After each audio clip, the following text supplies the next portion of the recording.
입니다. 오늘은 예레미야 42장 말씀을 나눌게요. 2절 말씀입니다. 선지자 예레미야에게 이르되 당신은 우리의 단언을 듣고 이 남아 있는 모든 자를 위하여 당신의 하나님 여호와께 기도해 주소서.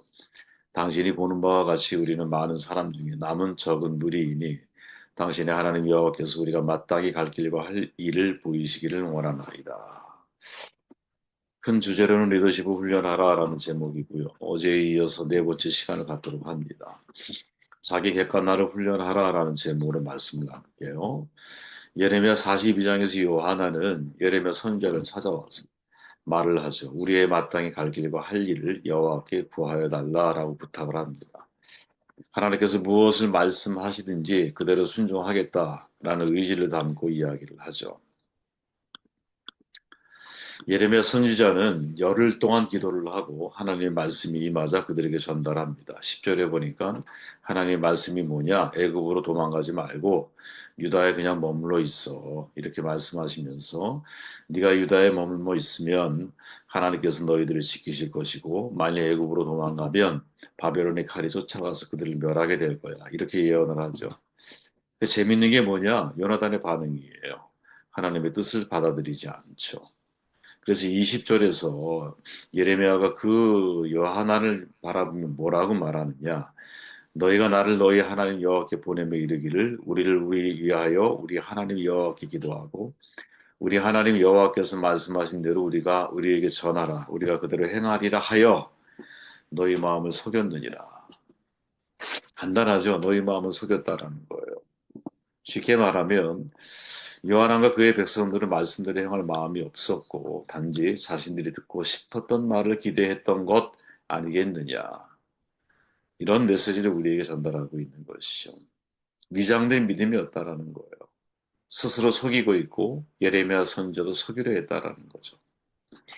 여러분 사람이 하나님의 말씀을 듣기 원한다고 할 때 또 하나님의 인도하심을 받고자 소원하고 있을 때 이게 정말 깊은 마음에서 나오는 것인지에 대해서 살펴볼 필요가 있거든요.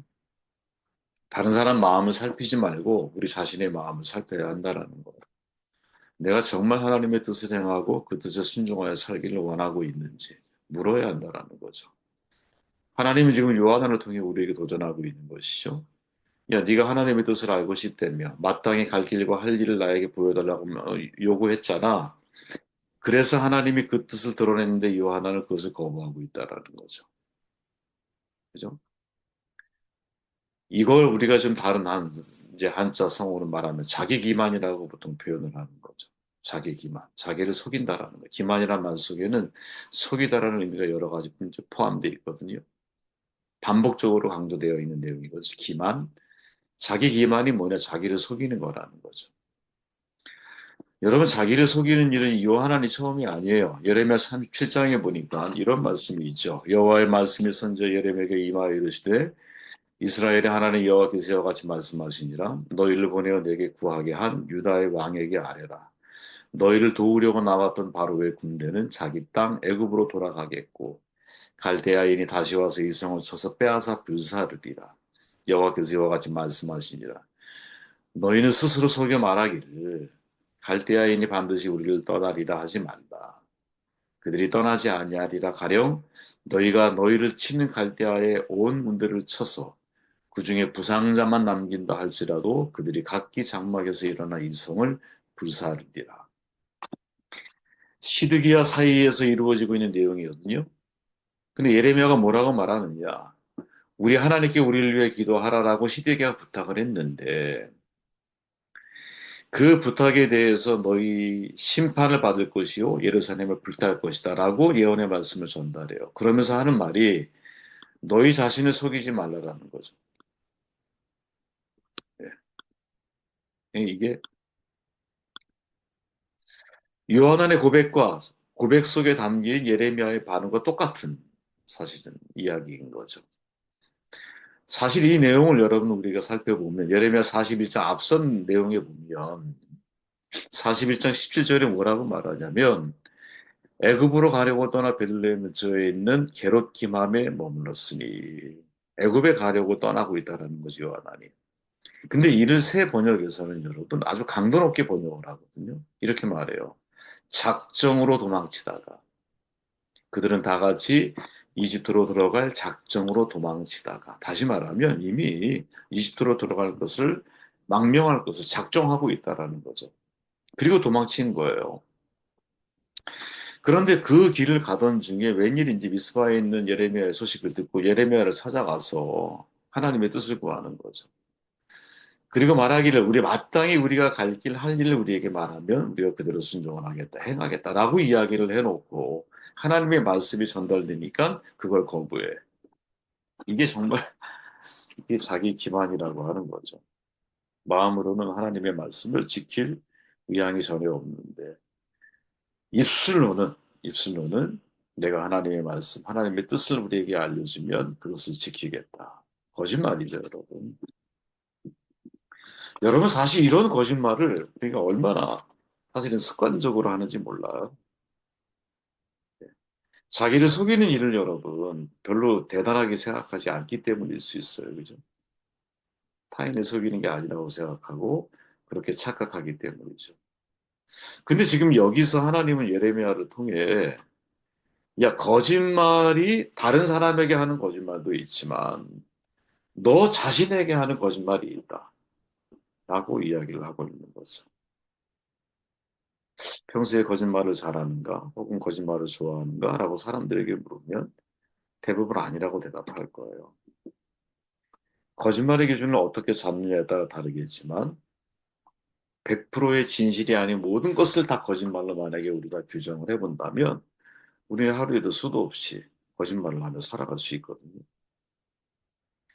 생각해 보세요, 여러분. 상대의 기분을 상하지 않게 하려고 예의상, 아, 좋아, 괜찮아. 근데 거짓말이잖아. 난 안 좋아. 근데 상대를 불편하게 하고 싶지 않아. 저는 이런 거짓말 수도 없이 하는 것 같아요. 그죠? 여러분은 아닐까요?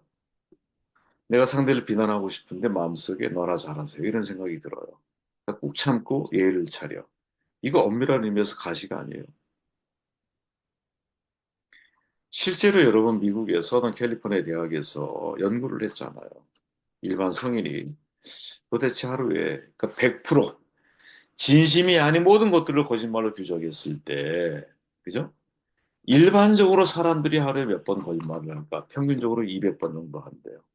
그러니까 8분에 한 번 정도 거짓말을 한다라는 거지. 이야, 그러니까 기준을 어디에 두는가에 따라서 여러분 우리는 사실 엄청난 거짓말을 하며 살아가는 그런 별 수 없는 사실 존재가 인간이 아니겠나. 자기 자신을 속이는 자기 기만, 그죠? 이거는 여러분 자기의 능력이나 현실을 실제보다 과장하고 왜곡해서 사실이 아닌데 스스로 합리화하고 진실을 회피하려고 하는 이걸 자기 기만이라고 사전적으로 정의를 하잖아요. 그죠? 왜 인간이 자기 기만, 자기를 속이는 일을 하게 되었을까? 인류학자들이 말하기는 여러분, 타인을 제대로 속이는 훈련을 어디에서부터 자기 기만에서부터 시작을 했다라고 봐요. 여러분 생각해 보세요. 내가 타인을 속이려면, 그죠? 완벽한 거짓말을 해야 하잖아. 그럼 완벽한 거짓말을 하려고 하면 어떻게 해야 돼? 내가 내 자신을 속여야 되거든. 이해되세요, 여러분? 내가 내 자신을 완벽하게 속여야. 그죠? 포커페이스. 얼굴 표정이, 야, 저 사람 거짓말하는 사람이야. 라는 게 들키지 않도록 우리가 그렇게 잘 해야 되잖아. 그러려면 어떻게 해야 돼? 내가 내 자신을 잘 속여야 되는 거지. 그래서 여러분, 정말 자기 기만을 잘할 수 있는 가능성이 농후한 사람들이 누구냐면 자기 확신에 찬 사람일 수 있거든요. 자기 확신에 찬 사람. 여러분, 소시오패스나 이제 자기에 빠져 있는 나르시스트 같은 사람, 여러분, 정말 일말의 죄책감이 없이 거짓말을 할 수 있거든요. 여러분, 제가 그때 우리 여러분도 다 보셨겠지만, 이 최근에 벌어지는 일들이, 리더와 관련된 일들이 워낙 우리에게 큰 중대사처럼 다가온 사건이기 때문에 자꾸 이제 이게 뭐랄까, 리바이벌 되는데, 그죠? 한 명의 지도자가 어떤 법정에 서서 말을 하는데 그 말이 처음부터 마지막까지 거짓말이 분명히 많아. 그런데 중요한 거는 전혀 일말의 양심의 가책이 없어 보이고, 그죠? 표정을 보면 여러분 진짜를 말하는 것 같아. 그러니까 무슨 생각이 드냐면, 아, 저분이 저 거짓말 한다는 걸 인식하고 있을까? 전혀 인식하지 못하는 것 같아. 왜? 얼굴이 완전한 포커페이스요. 완전한 포커페이스. 그러니까 무슨 말이냐? 이게 자기가 거짓말인지 인식하지 못하고 거짓말을 하고 있다는 거지. 본래 여러분 보통 사람 같으면 내가 타인에게 거짓말할 때 속이 불편하거든. 그래서 얼굴에 묘하게 그 거짓말이 이게 나타나게 되어 있어요. 그죠? 그런데 자기 기만이 습관이 되어져 있고 익숙해져 있는 사람은 여러분, 이게 타인을 속이는 데 있어서 너무나 유용하게 사용되어진다라는 걸 너무 잘 압니다. 그래서 여러분, 타인은 진짜 타인을 잘 속이기 위해서, 타인에 대한 거짓말을 완성도 높게 만들어 가기 위해서 인간은 어떻게? 자기 기만이, 그죠? 자기 기만을 아주 이렇게 자기도 모르게 본능적으로 하는 습관을 가지고 있다라는 거죠. 이게 인간의 본능인 거예요, 여러분. 여러분 살면서 자기 합리화를 단 한 번도 해보지 않은 사람 있을까요? 없다고 봐요. 만약에 자기 기만, 자기 합리화를 단 한 번이라도 해본 적이 있는 사람이라면 여러분은 이미 자기 기만을 해본 사람 가운데 하나인 거. 그죠? 특히 여러분 자기 스스로 나는 솔직한 사람이다 라고 공공연하게 사람들에게 말하는 사람들이 있잖아. 우리가 얼마 전에 TV에서 봤잖아요. 그죠? 이런 사람은 100% 자기 기만에 빠져 있을 확률이 대단히 큰 거죠. 그래서 여러분, 프리드리 니체가 한 방랑자와 그 그림자라고 하는 책에서 이런 말을 해요. 자기 자신을 믿는다고 공공연히 말하는 사람은 오히려 타인의 신뢰를 받지 못합니다. 그 같은 말을 하는 사람은 스스로에게 취해 있는 나르시시스이거나 자기애로 인해 자기 인식이 상당히 안이해진 인간에 불과하기 때문입니다. 인간이라는 것이 얼마나 약한 존재인지 대부분의 사람들은 알고 있습니다. 타인의 신뢰를 얻고자 한다면 말로 자신을 강조할 것이 아니라 행동으로 보여주는 수밖에 없습니다. 피할 수도 물러설 수도 없는 상황에서의 진실하고 흔들림이 없는 행동이야말로 타인의 믿음에 호소할 수 있습니다. 참 우리가 한번 깊이 생각해 봐야 할 말이라고 저는 보거든요. 정말 우리가 타인의 신뢰를 얻으려고 한다면 어떻게 해야 되느냐. 그죠? 내가 믿는다고 말할 것이 아니라 나의 행동으로 그것을 증명해내야 한다라는 거죠. 지금 요한의 경우 여러분 한번 보십시오. 예레미야 선지자에게 하나님의 뜻이 무엇인지 알려달라고 말을 해. 그 예레미야는 열흘 동안 깊은 기도 가운데서 하나님의 말씀을 듣고 그걸 그대로 전달을 해. 중요한 거는 요한이 그것을 받아들일 마음이 전혀 없다라는 거죠. 그 마음을 간파한 예레미야가 선포하는 거예요. 야, 너희는 스스로를 속이고 있구나. 내가 나를 속이는 거야. 여러분 자신을 속인 적이 없으실까요? 그죠? 완벽한 자기 기만인 거죠. 여러분 생각해 보시죠. 사울왕, 이스라엘 초대 왕이었잖아. 근데 아말렉과 전투 이후에 전리품을 남겨 주온 것을. 그죠? 그리고 말하기를 하나님께 예배하기 위함이라고 이야기를 해. 자기 기만이죠. 완벽한 자기 기만이죠. 여러분 빌라도 총독을 한번 떠올려 보세요. 손을 씻으면서 무죄를 유죄로 만들어. 와, 완벽한 자기 기만 아닙니까? 나는 저 사람이 무죄인 걸 알아. 응? 그런데 손을 씻음으로 자기를 속여.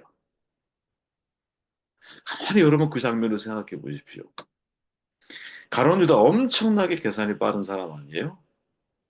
가난한 자에게 나눠줬으면 얼마나 좋았을까. 근데 사도 요한이 보니까 저 완전히 속이고 있는 거야. 자기 기만이야. 요한은 오늘의 주인공, 내가 어떤 거를 선택할 때 나에게 유리할 수 있는지를 너무나 잘 아는 사람인 거예요. 요한이. 그리고 스스로를 속여. 그리고 예레미야를 찾아가. 그리고 하나님의 뜻을 구해. 그가 원했던 것은 하나님의 뜻이 아니에요. 내가 선택한 것을 지원해 줄 하나님의 응답인 거지. 예레미야가 그 통로가 되기를 바랬던 거지. 완벽한 자기 기만이죠. 그래서 여러분 자기 기만을 잘하는 사람은 제가 볼 때 무지한 사람이 아니에요. 사울은 여러분 왕이었고요. 빌라도는 총독이었어요. 가룟유다 머리 회전이 아주 그냥 팍팍 돌아가는 사람이에요. 요한은 군대 장관이에요. 인생 루저가 자기 기만 아니에요, 여러분. 정반대야. 똑똑한 사람일수록. 그래서 자기 확신이 넘쳐나는 사람일수록 더더욱이 똑똑한 머리로 자기 합리화에 익숙하게 길들여진 사람일수록 자기 기만에 노출될 확률이 아주 농후하다라는 거죠. 그렇게 정반대로 이야기를 하면 이 자기 기만을 어떻게 우리는 극복해야 할까? 자기 객관화를 이루어야 되는 거지. 쉽지 않아요, 여러분. 심리학자 타사 유리시에 따르면 자기 자신을 제대로 파악할 수 있을 정도로 자기 인식이 높은 사람, 전체 인구의 10%에 불과하대. 그러니까 10명 중에 한 명만 이게 가능한 거야. 10명 중에 한 명이. 그러면 이 세상을 놓고 볼 때 여러분, 그 10명 중에 한 명의 자리에 그리스도인인 우리가 들어가야 되지 않는 걸까? 그죠? 우리가 그 한 명의 사람이 되어야 되지 않을까? 어떤 자기 객관화를 이룰 수 있는 사람. 자기 객관화를 이루는 데 있어서 무엇보다 중요한 건 뭐냐? 내게 진실을 말해줄 수 있는 진정성이 있는 사람이 내 편이 되어줘야 돼요. 마치 누구? 요한에게 예레미야처럼. 문제는 요한에게 예레미야는 충분히 자기 객관화를 이룰 수 있도록 도와줄 수 있는 분이셨지만 요한에게 예레미야는 내 편이 아니었다는 거지. 굉장히 긴 내용인데 이거를 간단하게 줄이느라고 참 머리가 아픈데 그죠? 하지만 여러분들에게 분명한 의미가 전달되어지기를 바랍니다. 요한 안에 우리에게 전해주는 중요한 교훈이 있죠. 자기 객관화를 훈련해야 한다. 자기 객관화에 대한 객관화를 이루지 못하게 만드는 중요한 원인 가운데 하나는 내가 스스로 나를 속이고 있다는 사실을 인지하지 못할 때. 이 자기 기만이라고 하는 것은 여러분, 그죠? 자기 자신을 합리화하는 것이고, 자기 스스로 속임을 통해서 타인을 속일 수 있다고 생각하게 만들거든요. 하나님이 그 문제를 요한을 통해 정확하게 점검하고 계시죠. 진짜 리더에게 필요한 모습이 뭘까? 리더는 여러분, 자기 객관화가 훈련된 사람이라고 봐요. 예? 통계적으로 전 세계의 그죠? 인구의 10에서 15%가 자기 객관화를 이룬다고 하는데 바로 그 10% 내에 속해야 할 사람들이 우리 영적인 리더로서 그리스도인들이 되어야 되지 않을까 그런 생각을 해보게 되었습니다.